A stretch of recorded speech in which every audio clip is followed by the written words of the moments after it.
Hey guys, it's Sagar from TechWorks, and in this video, let's talk about the dual cameras on the new OnePlus 6T.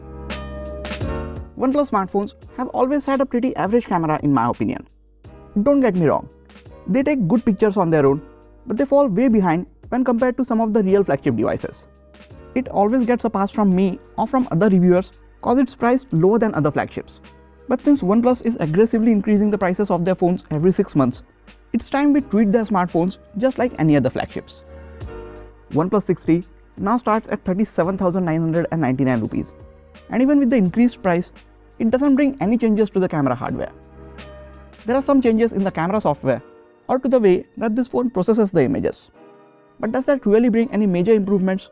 Let's find out. The main camera is still a 16 megapixel sensor with f1.7 aperture, a pixel size of 1.22 micron, and has optical image stabilization.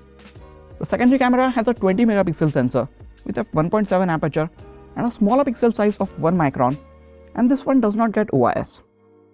And again, it is only used for sensing depth information for portrait shots. You can shoot 4K videos at 30 and 60 frames per second, 1080p videos at up to 240 frames per second, and 720p videos at 480 frames per second. Just like on the OnePlus 6, OIS on this primary camera is only active while taking images or shooting 60 fps videos in 4K or 1080p resolution. 30 fps videos are electronically stabilized. At the front, we still have a 16 megapixel camera with f2.2 aperture and electronic stabilization. Interface of the camera app is also pretty similar to the previous OnePlus smartphones, where you can swipe left or right to switch between various camera modes. You can even pull up or tap on the small arrow above the shutter button to reveal some more camera modes, including a full-on manual mode for taking images. Now get ready for a lot of image and video samples from this camera. But before that, make sure to hit the subscribe button so you don't miss out on any of the amazing videos coming up on this channel. On a bright sunny day, you get ample amount of details in your shots. Colors seem to be a bit saturated and vibrant compared to the actual scene. And just like with the OnePlus 6, I still think these images fall a bit behind in terms of contrast, so there is not enough depth in these shots. There is a bit of over-sharpening applied in processing, which gives an illusion of the images being more detailed. Colors are accurate for the most part, especially while taking images in controlled lighting conditions. While shooting outside with the HDR mode turned on, some images show a bit unnatural and oversaturated looking colors, while the colors are muted on some of the other images, so the performance is not consistent. HDR mode brings up a lot of details in the shadows and makes the overall images much more attractive. The camera on the OnePlus 6T by itself is not very good at showing best dynamic range, so I have to keep the HDR mode on for most of my shots. You can take 2x digitally zoomed images. These images are not as detailed or as sharp as the optically zoomed images from some other flagship devices, but in bright daylight conditions like these, they have plenty of information in them. Here is a focusing speed test shot at 4K 30 fps. It is pretty fast at switching the focus from near to far object and then back again. I did this same test at 4K 60 fps, and at this frame rate, the camera takes a few extra milliseconds to switch the focus from far to near objects. But once the focus is locked, you can get some really good close-up and macro shots. Thanks to a wide f1.7 aperture, the background is blurred out really nicely and the subject is in perfect sharp focus. There is a bit of aliasing in certain parts of some of the images, but for the most part, these close-up images look really good. Coming to the portrait shots, this is where the secondary lens is put to work. Both the cameras combine the information that they have gathered, and then the software algorithm tries its best to differentiate the subject and blur the remaining background. Just like on any other phones, it is not perfect at detecting the edges, but it tries its best and is doing a really good job so far. It does not show a very good dynamic range while capturing these portrait shots, and in many shots, the bright background is blown out. I hope OnePlus works on fixing this issue in one of the future software updates. Unlike the iPhone XR, whose camera review I posted a couple of days back, OnePlus 6T can take portrait images of objects and pets with the native camera app. And just like with the human subjects, it is good at accurately detecting the edges and blurring out rest of the background. Now as we move to artificial or lower lighting conditions, you can still end up with usable images. I haven't compared these images with the flagship devices like the Pixel 3 or the iPhone XS Max, so right now I can't really say how it compares to those cameras, but I am working on a camera comparison between these three phones, so stay tuned for that. There is however some luminous noise in its low light images, even while shooting in night mode. Plus with the night mode, you have to hold the camera very steady for a few seconds, so chances of ending with a blurry images are increased. Here are a couple of images with and without the night mode turned on. This mode really makes a difference, but it is not as impressive as the night sight mode on the Pixel 3. I think this phone's camera deliberately underexposes a low light image, so when you take the same image with the night mode, the difference is very dramatic.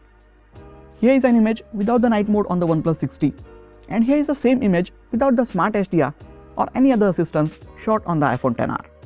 10R's image shows the actual light available at the time of shooting this image.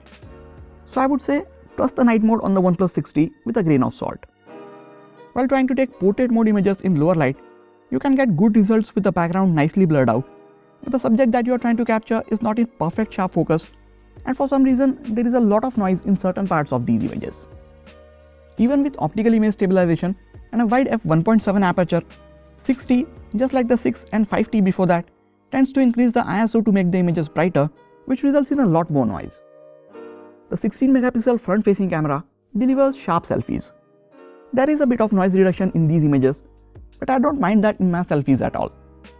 Images are detailed and show a good dynamic range overall. While capturing portrait selfies, 6T is better than the OnePlus 6 at isolating the subject from the background. It is still not perfect and struggles a bit with hair or if the background is too busy, but it is definitely an improvement over the last phone, and I'm sure OnePlus is working on further improving this mode with the future software update. Here's a video from the front-facing camera of the OnePlus 6T. I'm standing in shade right now, and to show you guys how it handles the change in exposure and colors, I'm going to walk into bright sunlight, and while I walk, you can also see how it handles the overall stabilization of the video.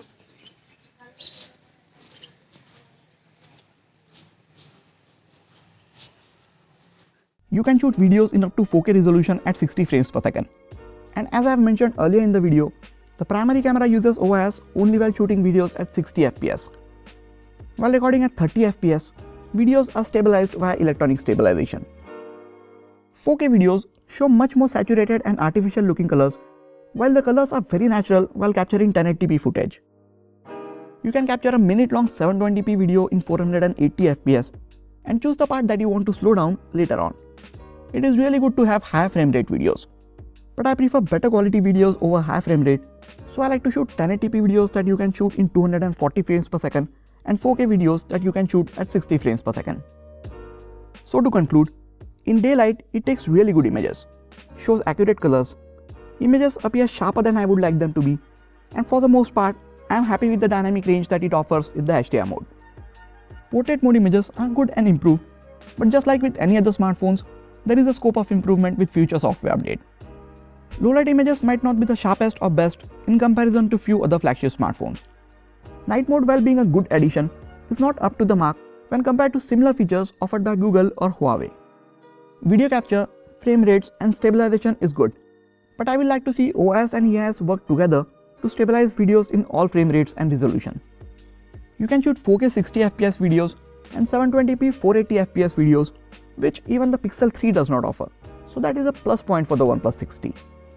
If you are using an OnePlus 5 or an older device, then you can upgrade to the 6T for its camera performance alone, and at the same time, you get other things like bigger display, smaller notch, in-display fingerprint sensor, more RAM, faster internals and so on. But if you are using the 5T or OnePlus 6, I would suggest you to wait for the next OnePlus smartphone, since the 6T barely brings any changes, especially in the camera department. I would even say that if you are looking for a OnePlus smartphone, get the OnePlus 6 if it is still available in your country. You will get the same camera performance, a much faster fingerprint sensor and the same internals at a lower price. I'm already working on comparing this camera with some flagship devices, but if you want to see it compared to a specific smartphone, you can let me know in the comments and I will try to make that video for you guys. By the way, if you don't agree with my analysis or my views about these image and video samples, you can always go back, mute the video, watch it in the highest resolution that your device supports and draw your own conclusions that way. So after watching all these image and video samples, what are your thoughts about the camera on the OnePlus 6T? Let me know in the comments. That is it for this video guys. Please hit the like button if you enjoyed this video and subscribe to the channel for more quality tech videos like this. You can also check out some of the other videos from this channel. This has been Sagar and I'll catch you guys in the next video. Take care.